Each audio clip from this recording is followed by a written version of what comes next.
What is good, YouTube? It's your boy Flames back at it again with another Bible reading video, man. It's today. I'm about to be reading out of 2 Samuel chapter 12.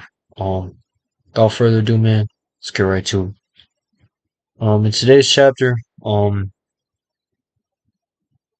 the last chapter that we read earlier, basically David took this dude's girl and, laid with her and sent him to get killed because he wanted his wife. And he got her pregnant. So the last sentence that we read was thing David had done. It says, but the thing that David had done displeased the Lord. And title of this chapter, chapter 12, says Nathan rebukes David. So we're about to see what happens next. But yeah, let's get right to it. And the Lord sent Nathan to David. He came to him and said to him, there were two men in a certain city, one rich and the other poor. The rich man had very many flocks and herds, but the poor man had nothing but one little ewing lamb which he had bought. And he brought it up, and it grew with him and with his children. And it used to eat of his morsel and drink from his cup and lie in his arms. And it was like a daughter to him. Now there became a traveler to the rich man, and he was unwilling to take one of his own flock or herd to prepare for the guest who had come to him. But he took the poor man's lamb and prepared it for the man who had come to him. Then David's anger was greatly kindled against the man, and he said to Nathan, as the Lord lives, the man who has done this deserves to die. And he shall restore the lamb fourfold, because he did this thing, and because he has no pity. Nathan said to David, you are the man. You are the man.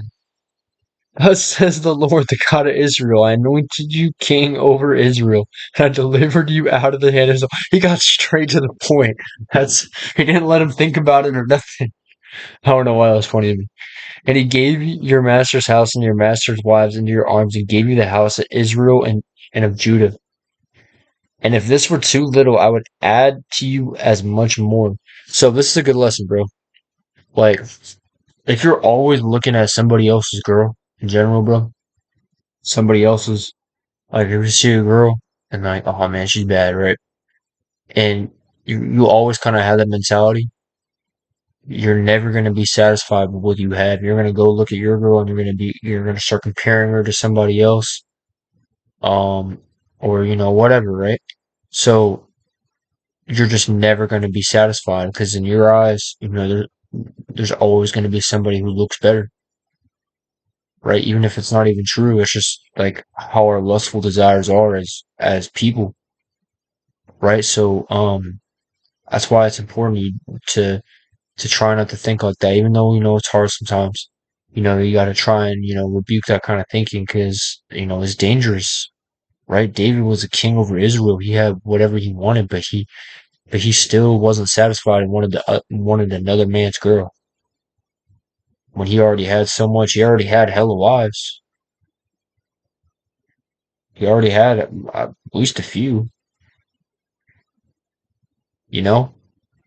So we just gotta, remember that, like, if you have the mentality to where, like, you can never be satisfied and you always want somebody else or an upgrade or, whatever, then you're just gonna be in a constant unsatisfactory state and it's gonna be hard for you to really lock in.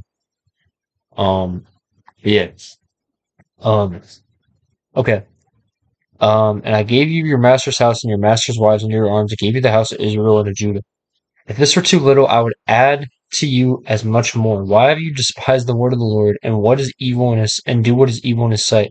You have struck down Uriah the Hittite with the sword, and have taken his wife to be your wife, and have killed him with the sword of the Ammonites.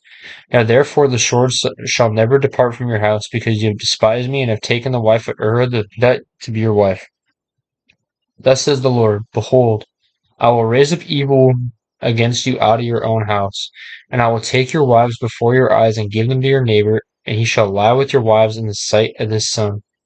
So he's basically saying, your girls are getting took now. You're about to reap what you sow.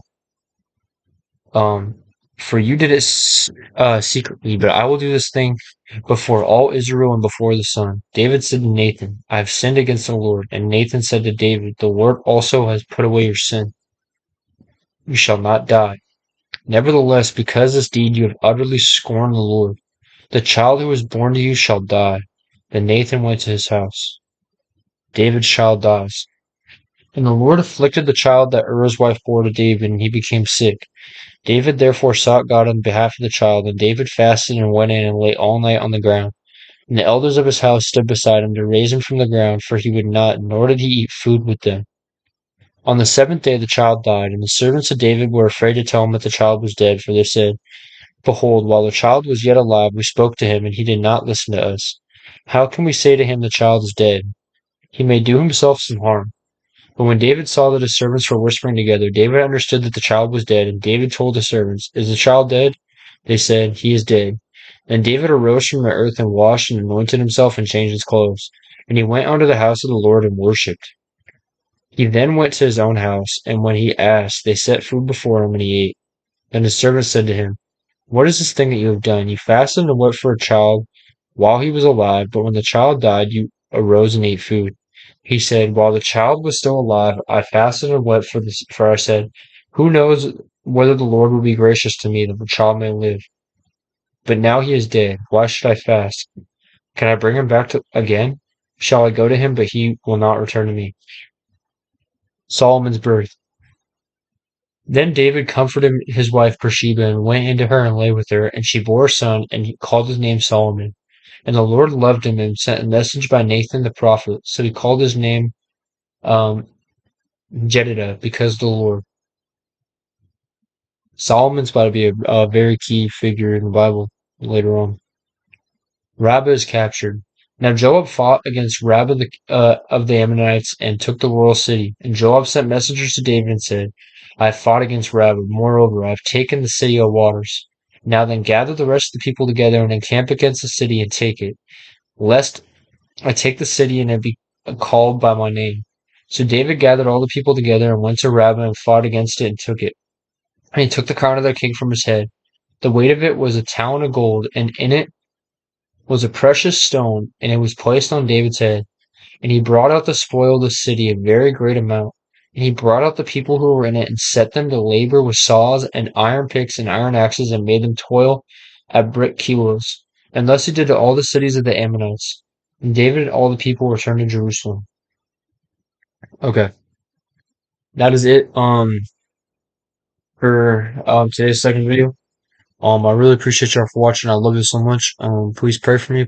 Um, Pray for everybody who watch this video. God bless all of you. And, I hope that you all prosper in your lives. And, yeah, I love you. And I'm gonna catch y'all.